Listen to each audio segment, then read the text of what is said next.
sentence is death. I absolutely loved it.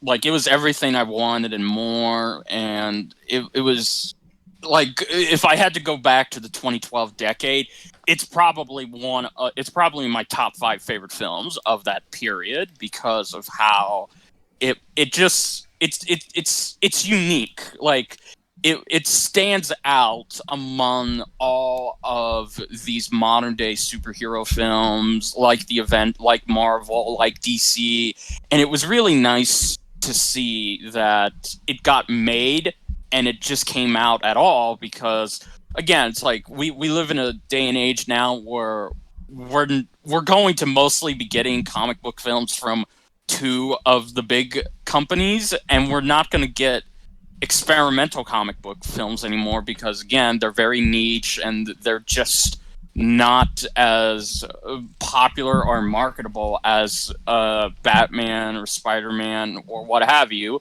But I love Dredd. Like, I feel like the film is a masterpiece in terms of bringing his Judge Dredd to life, his world, and just showing off what makes him different and from any other anti-hero that we've seen before. And I really like how everything was just well captured. I love how the director and the production team and the composer, like everyone who worked on this film, they clearly had a love for Judge Dredd in 2000 AD, and they really wanted to take this franchise they wanted to take it places, and it's such a shame that they didn't get to it. But yeah, it's like you said, most films nowadays we're suckered into them because of the hype. Like, it's a hype machine. Like, gone are the days where we can have low expectations and we can just have we can come out surprised by a film and just watch it repeatedly again and again and again. And I feel like Dredd is a perfect example of that, because again, it's like, if you don't know Dredd and his world, it's like, okay, then this film is a great place for you to get introduced to it, because it's very simple and it explains how things work in this world, how the judges operate, the lawgivers, how they operate, and just really giving us a great idea about Dredd as a character, especially compared to Stallone, because the Stallone film is a guilty pleasure of mine, but I agree, like, it's not a Judge Dredd film. It tried to be, but because they wanted it to be more marketable and they wanted to get some huge talent on board, it just got stripped away of its identity, and it just became another Stallone 80s movie that just came and went. Yeah, but this you can film, even see that with the advertisements, because, sorry for interrupting, but yeah, no, it's okay. Similarly, when Terminator and RoboCop were coming out, despite the fact they're rated to be very adult-themed, there was those McDonald's toys, there was those action figures that tried to sell them off that being for kids.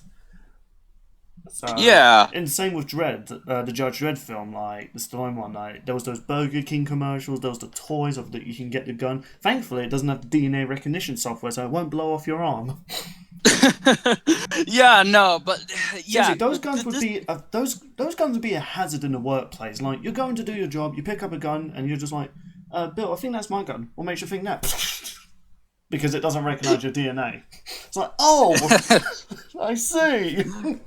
You need to label these things. Alright, I'll just take my one over there. Actually, that's not yours either. Oh, for fuck's sake. Yeah, no, but I do. I feel like this film it's just great from beginning to end. I can watch it again and again. I never get bored, and there are so many things to love about it. And it just leaves me wanting more. And I think that's the best feeling you can get from a film. It's like, you want to see more. You want to see where these characters go next. And I really feel like, had this film been successful, I feel like we would have gotten a trilogy of Dredd films. We would have, this crew would have done their job, excuse me, of making Dredd more of a franchise juggernaut here in the States, and less of a cult, beloved, less of a beloved cult character like he is in both the States and the UK. I could have actually seen this film, if it didn't come out at a very unfortunate time, I could have seen this being in the next Dark Knight trilogy. You know, after the Batman Dark Knight series, I wouldn't have been surprised if this film was going to be advertised as being the next one. And this is going to be the first film. Yeah, no. One thing I'm glad again, that they didn't foreshadow a sequel. They hinted to it, but they didn't do an end credit scene. They didn't do a to be continued, which that could hurt your film extremely more. Yeah, no. I feel like some way, somehow, they knew this film wasn't going to reach a large audience, but I think they were hopeful that, okay, you know, maybe it'll at least make a decent splash to where maybe there's hope. But sadly that didn't happen, and I just feel like, okay, like we were kind of robbed. We were robbed in a sense of not seeing a sequel, and I feel like this film has just left a big impact on Judge Dredd. And now when people think of Dredd as a character, this is the film they think of, or this is the film that got them introduced to the character in his world. And I think that's good enough. I think we're lucky that we even got one good Judge Dredd film compared to the crappy one that we got before we were even the age we are now. Yeah. So yeah, I love this film. I really do. And I have a lot of fun watching it. And it's honestly one of those movies that'll age like a fine wine. Like, it'll hold up very, very well for a extended period of time. Well, I mean, when you look at the special and like the practical effects, like they're gonna hold up till like probably like 2050. Because let's look at films that came out years after this film, the Justice League movie. Boy, the CGI in that will not age well. I mean, you know, before the Snyder Cut, I'm talking about. The special effects on that. Do I even need to mention the Superman chin? No. I don't think you need to. Like, look at the effects they used when people got shot, especially on that scene where they obviously had to CGI man getting his like brains blown out the top of his head. Obviously, they're not going to use practical effects for that. Good luck trying to get someone willing to get shot in the head. Yeah, no.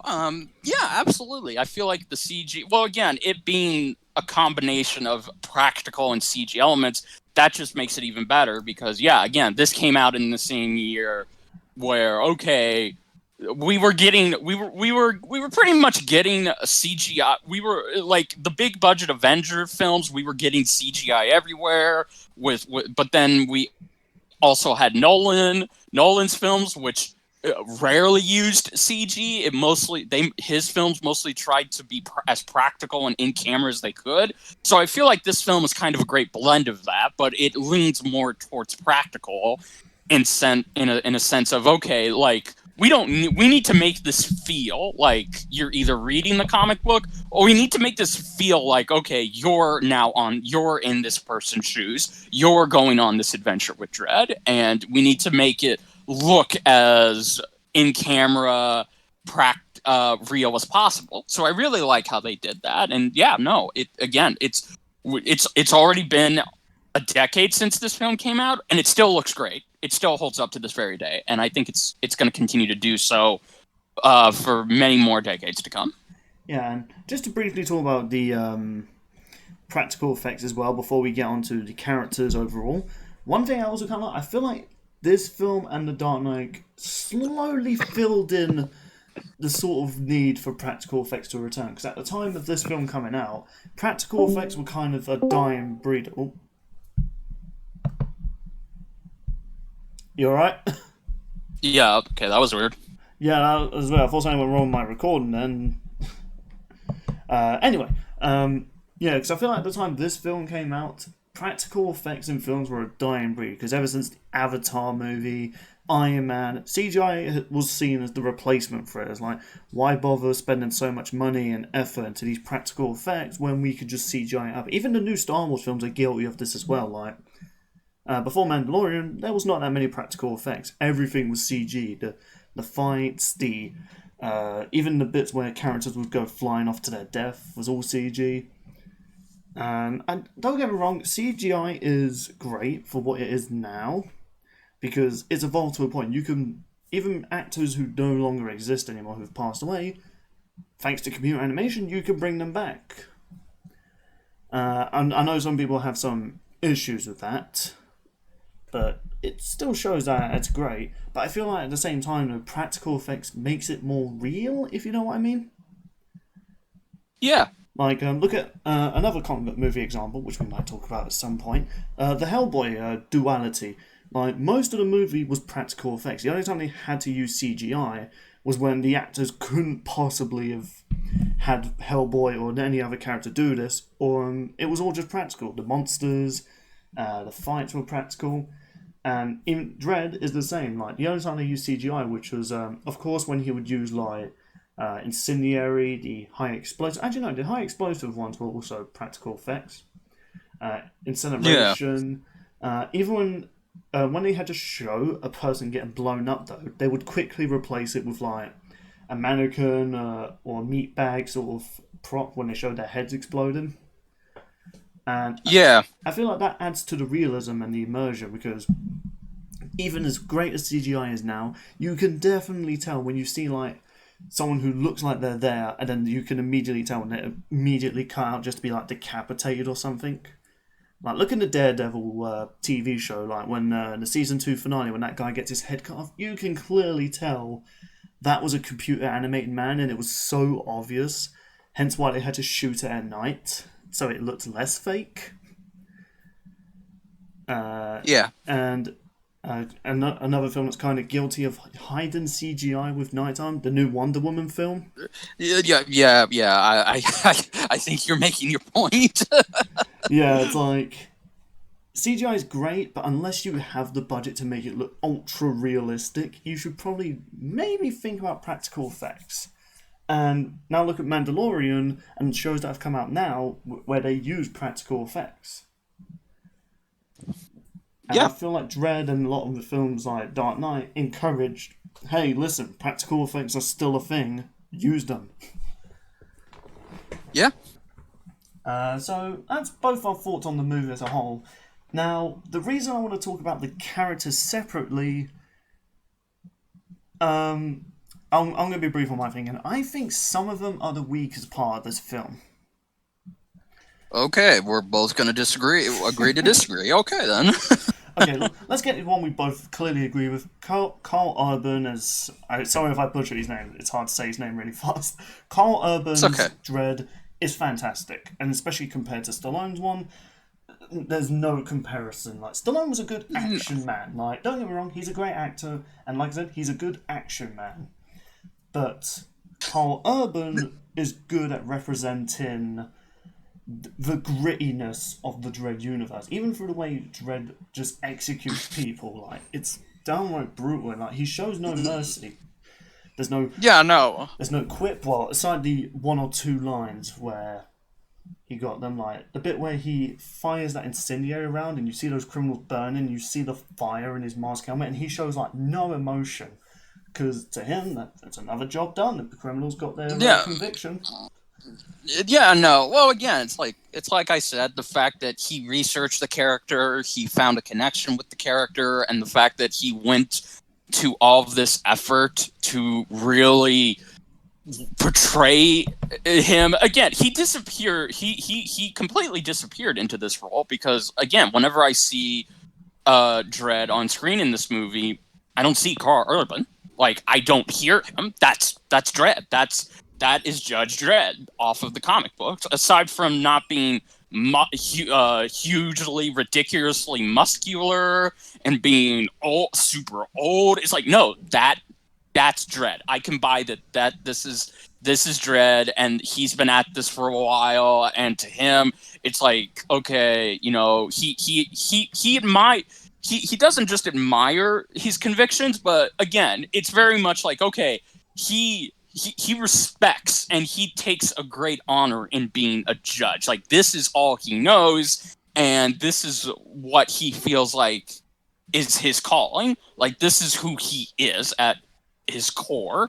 And I really think, yeah, Karl did a great job in that sense, and the fact that he had to have his face completely covered and express himself through his mouth movements and the delivery and trying to nail that grungy, gritty voice of Dredd. Like, even whenever he does make a one-liner, it's like, it's very dry wit. Again, it's not like he's not pulling a Robert Downey Jr. where, okay, like he's really putting the sass in it, or he's trying to show off his charisma. It's like, no, he's keeping it very simple, very dry, and that's what makes him even more three-dimensional. Because again, it's like, okay, Dredd isn't just a one-dimensional character. He very much has layers to him, and I think Dredd, and I think towards the end of the movie, Karl shows that Dredd does in fact have humanity. He's not just obsessed